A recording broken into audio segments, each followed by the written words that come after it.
گرمای مهراگین مرداد میهن ایران زمین بر شما هم میهنان ارجمندم در جای جای جهان، به ویژه هم میهنان عزیز در سرزمین مادری. تا 15 دقیقه پیش روی میزبان برنامه دیگری از صفحه یک خواهید بود که خوانشی است بر اهم رویدادها، گزیده گفتگوها و گزارشها و چکیده یادداشت‌های منتشره روزنامه‌های امروز ایران در ایران فردا. همگام با شما گذری بر پیشخوان نشریات شهر و نظری بر سرتیتر روزنامه‌ها. با ما باشید، به خانه باز خواهیم گشت.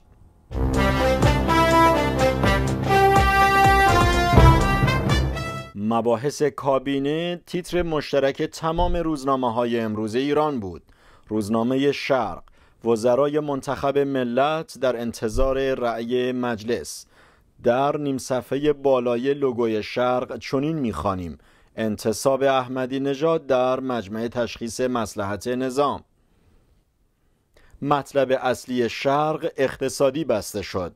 مرعشی در گفتگو با شرق: تیم اقتصادی روحانی باید هماهنگ و شجاع باشد. روزنامه ابتکار وابسته به طیف تحول طلبان با بررسی تبارشناسی رئیس جمهور 11 اینگونه تیتر زد: شناسنامه دولت روحانی صادر از کجاست؟ همین روزنامه مطلب اصلی خود را با درج تصویری از خاویر سولانا اینگونه آراست: مناظره ها را با مترجم دنبال می کردم. اسحاق جهانگیری مرد شماره 2 دولت تدبیر و امید تیتر ستون سمت چپ این روزنامه بوده است. تیتر برجسته روزنامه کیهان نمایندگی ولی فقیه نظام دینی با بررسی صلاحیت وزیران پیشنهادی در کمیسیون‌های مجلس راهی پیشخوان نشریات شهر شد. در تیتر دیگری از کیهان می‌خوانیم: تروریست‌ها در سوریه 450 زن و کودک را به خاک و خون کشیدند.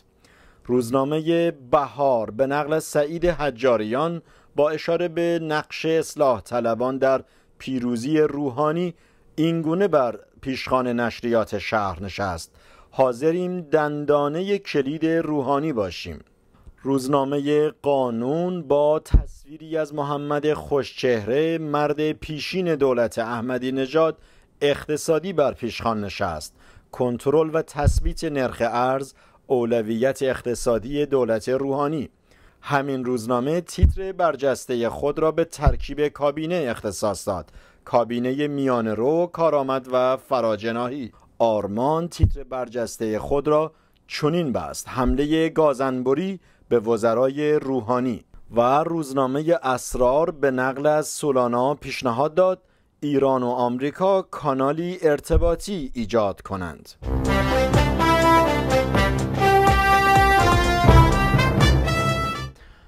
انتصاب محمود احمدی نژاد در مجمع تشخیص مصلحت نظام با حکم خامنه‌ای، قهر و آشتی و تنش‌های گسترده میان ارکان ساختار نظام جمهوری اسلامی پس از غیبت محمود احمدی نژاد و خاتمی در مراسم تحلیف، ماجراهای دانشگاه بین‌المللی ایرانیان و واکنش‌های مرتبط به آن، کسب رتبه جهانی ایران به عنوان مقام سوم در آلودگی هوا و مقام پنجم در جاده‌های خطرناک، واکنش‌ها به کابینه پیشنهادی حسن روحانی و صدور احکام حبس ابد برای جمعی از نظامیان ترکیه از سوی دولت اسلامگرای اردوغان پس از ماجراهای مصر اهم مطالبی بود که به طور مشترک در تمامی روزنامه‌های امروز ایران منتشر شده بود.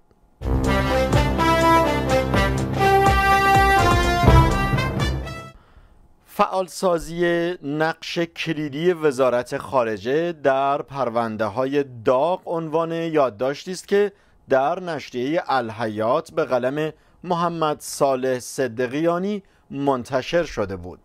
در مقدمه آغازین این یادداشت به نقل از منابع آگاه نقل گردید که حسن روحانی رئیس جمهور جدید و منتخب ایران خواهان تهیه پیشنویس و فرمول بندی طرح همکاری با کشورهای غربی در مورد پرونده هسته‌ای و دیگر پرونده‌های خارجی مرتبط با کشورهای منطقه و جهان شده است.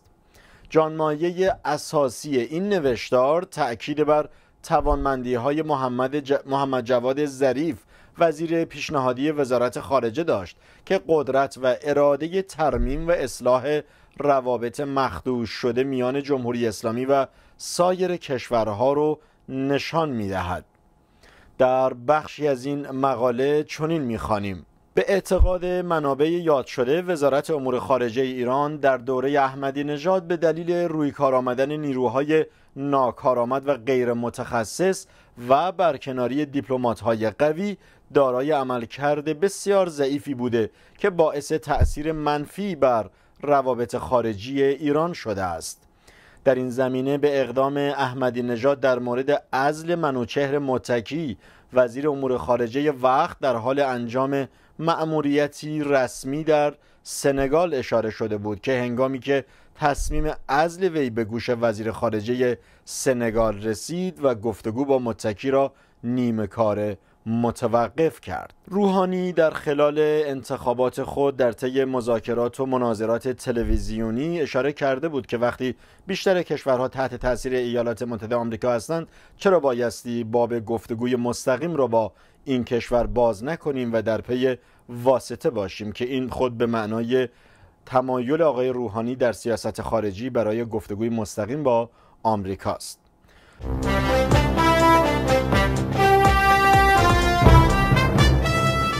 فانوسبان آزادی عنوان سرمقاله‌ای بود که توسط سید علی صالحی در صفحه 1 روزنامه قانون منتشر شده بود.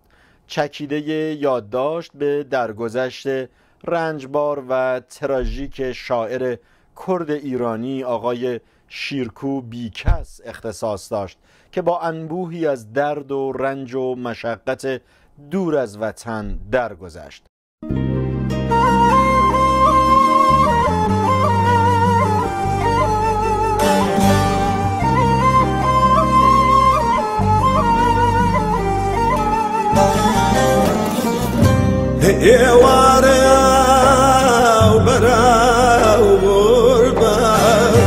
سفر لبارم باوانم يواريا وبراو غربا سفر لبارم باوانم سوماي هميشه نازداريني برلنا سوري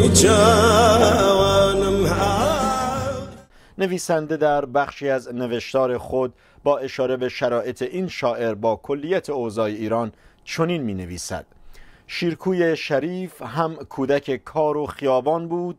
در 7 سالگی نانآور خانه خود شد، زیرا پدر مرده بود و به قول قوم حالا شیرکو مرد خانه بود.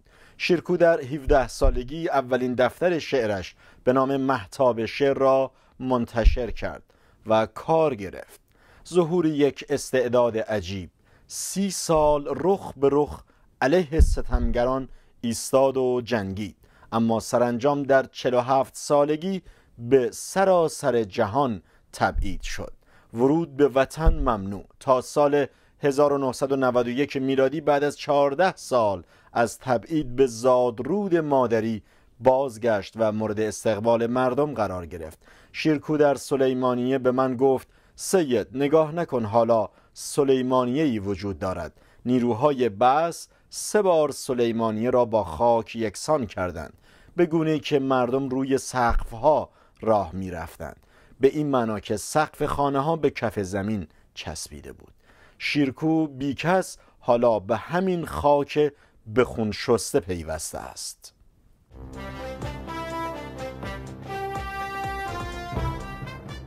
دومین سرمقاله از روزنامه کیهان است که همانند این روزهای کیهان بسیار با ادبیات تهدیدآمیز و هشداری و تهاجمی بعضاً علیه حسن روحانی و کابینه پیشنهادی اون نوشته شد. محمد ایمانی، ستون نویس کیهان، با زیر سوال بردن دیپلماسی هسته‌ای حسن روحانی در مقالش که با عنوان آقای روحانی شما طلبکارید به روحانی هشدار می‌دهد که در ادامه ماجرای هسته‌ای هیچ گونه انعطافی در برابر کشورهای مورد مذاکره و غربی‌ها از خود نشان ندهد. نویسنده در بخشی از مقاله خود چنین می‌نویسد: ما مذاکره ندیده نیستیم. آقایان روحانی، لاریجانی و جلیلی در طول 10 سال گذشته با طیفی از تلقی‌ها، ادبیات و تاکتیک‌ها صداقت غرب را مورد راستی آزمایی قرار دادند. در هر 3 دوره ایران پای توافق ایستاد، اما غربی‌ها امتیاز خواستند و توافق و تعهدات خود را نقض کردند. این بدترین تاکتیک دیپلماسی است که میتوان در پیش گرفت. در چارچوب هیچ منطقی نمی گنجد که ما خود را به حریف از پیش باخته تبدیل کنیم، حال آنکه طلبکاریم. ما بر سر تمام توافقهای نقض شده سعدآباد، بروکسل، پاریس، ژنو و استانبول از غرب طلبکاریم.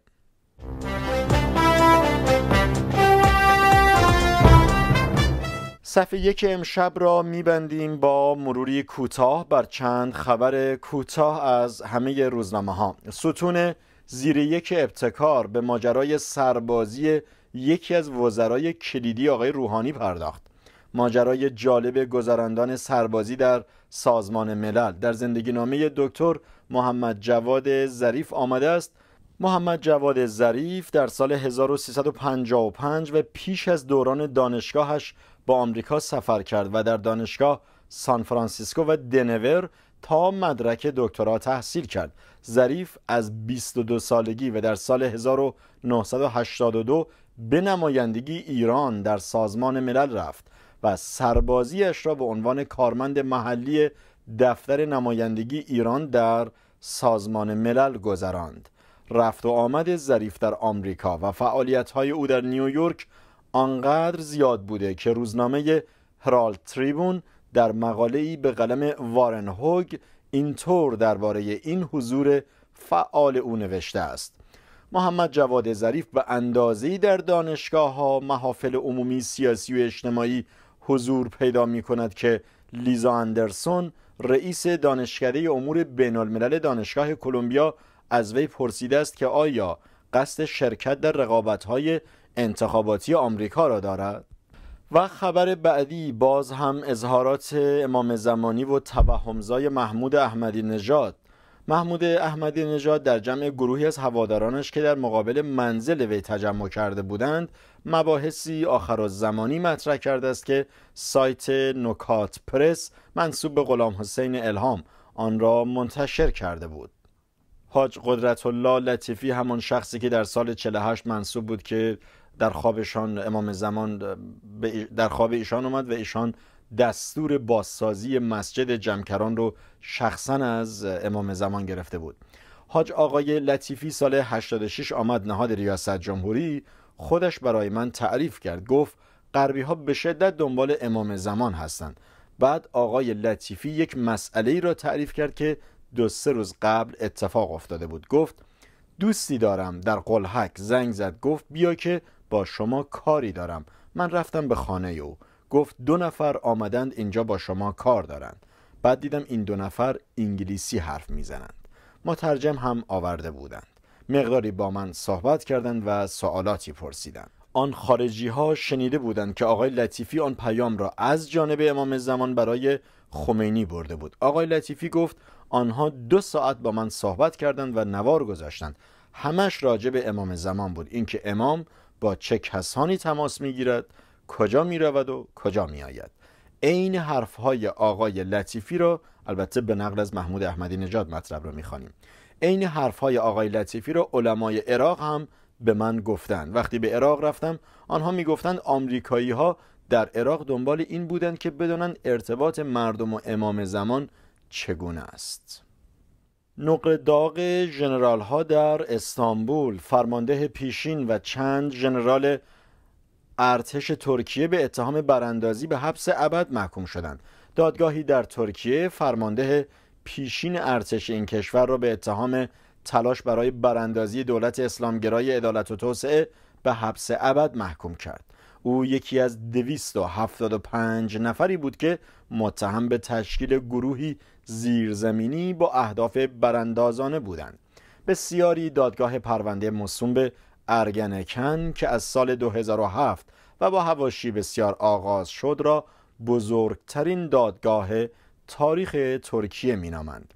به نوشته روزنامه حریت، پیش از آغاز این دادگاه نیروهای امنیتی برای متفرق کردن معترضان به برگزاری این دادگاه به گاز اشک‌آور متوسل شدند. البته پیشتر شهردار استانبول برگزاری هر گونه تجمعی را ممنوع اعلام کرده بود و با این وجود صدها معترض که عمدتاً از گروه‌های سکولار و کمالیست بودند میگویند این دادگاه در ادامه تلاش‌های حزب اسلامگرای عدالت و توسعه برای از بین بردن میراث آتاتورک بنیانگذار جمهوری ترکیه است.